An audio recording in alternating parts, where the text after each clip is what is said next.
Hello, everybody. I am so sorry that it has been so long. It's been a very busy time since we opened the coffee shop on the 11th of November, about 8.5 weeks ago at time of recording this. We had a very busy Christmas and New Year's, which has been great, obviously. However, it's also been great to slow down the pace a little bit in January and get some time to pull a video together for you guys and give you an update as to what's been happening. So I'm going to break this video down into a few different sections. First, I'm going to start off explaining what I'm doing here at the brew bar, and then we'll get into service and I'll give you a bit of an update on how the brew bar's been doing and how it's been performing. And then later on, we'll switch over to the roastery and I'll give you an update on how that's been going as well. So here I am. First thing, we get the business set up, ready to go. And just before service starts in earnest, we'll dial in the coffees. So we try and stay very true to specialty coffee, both in terms of the product that we're producing and roasting, but also the drinks that we're making in the coffee shop.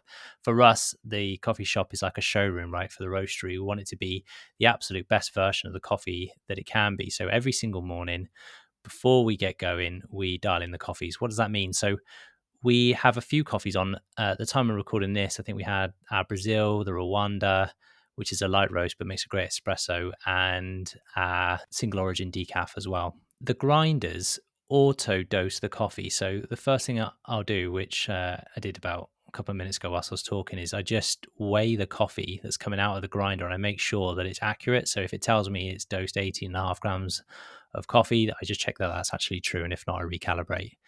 And then we'll pull a shot. We have a recipe set up for all of these coffees. And when we pull a shot, I'm just checking that it's the weight that it says it is, but then more importantly, that it tastes good. And the way I check that, well, is obviously by tasting it, but then also we've got a refractometer that we invested in. I'll link that in the description below if you're interested. It's a great bit of kit if you've got a coffee shop yourself or you're just interested in this kind of stuff. But it measures the TDS, which is the total dissolved solids. So that's everything that's in the water, the drink that you're consuming. And you can use an online calculator and that TDS number or a bit of paper and some working out if you're good at maths, and you can work out the coffee extraction percentage. The SCA tells us that humans love a coffee when it's between 18 and 22% extracted, meaning 18 to 22% of the coffee that you dosed made it into the final drink that you're consuming.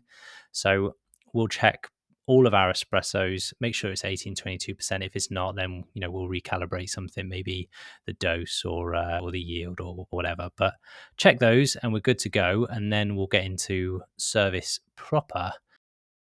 So a few more team members have joined me here, and as we go about our busy day serving customers and making coffees, I'll give you a bit of an update on what's been happening from a trade perspective.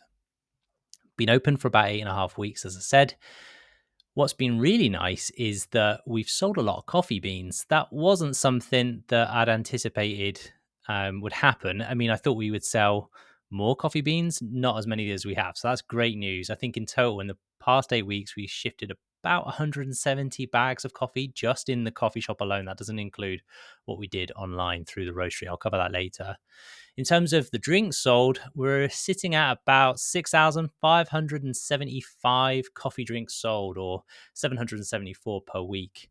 And of those, 37% have been latte, 18% have been cappuccino, 18% flat white, and 14% long blacks or Americanos.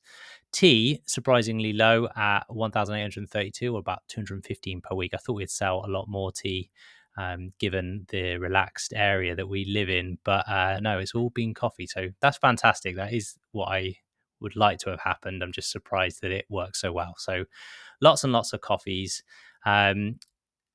Let's switch over to the roastery and talk about that. So here I am bringing in a delivery. Since our volumes massively increased in the roastery, we've had to change things around a little bit.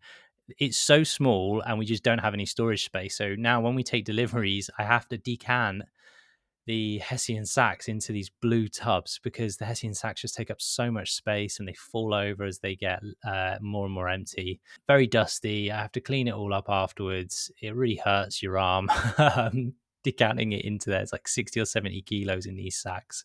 But there we are. It's dedication to the cause. You'll also see me here just using the moisture sensor to check the moisture content of the beans. So I do this on delivery for all the beans that we receive, just to make sure that they don't come, borderline moldy or too dry or whatever. Once all that's put away, I'll crack on with roasting. And as we do that, I'm going to start talking through a little bit about how the roastery has been going over the same time period. So this previous 8.5 weeks. In total, we processed about 109 orders through the website. And that's orders, not number of bags sold. So that's really good. To put it into perspective, to do 109 orders for us in 8 weeks is about 203% more than we did in the same period last year. And even if we look more recently, before we opened up the coffee shop, that 109 orders represents a 49% growth on what we did in the previous 8 weeks leading up to November the 11th. And what that tells us is that having that coffee shop, that showroom, has been amazing for growing our business online as well. So that's fantastic news and really a pleasant surprise for us. About 30% of our orders in the past 8 weeks has come from marketing, which is really interesting, I think. That's a 31% growth on the 8 weeks prior. So again, it's just showing that having multiple locations and a physical location that people can come visit us and try our coffee is really good for people finding out about us, searching for us on social media, and that is then leading those people through to then buy coffee from us online. So that's really good as well.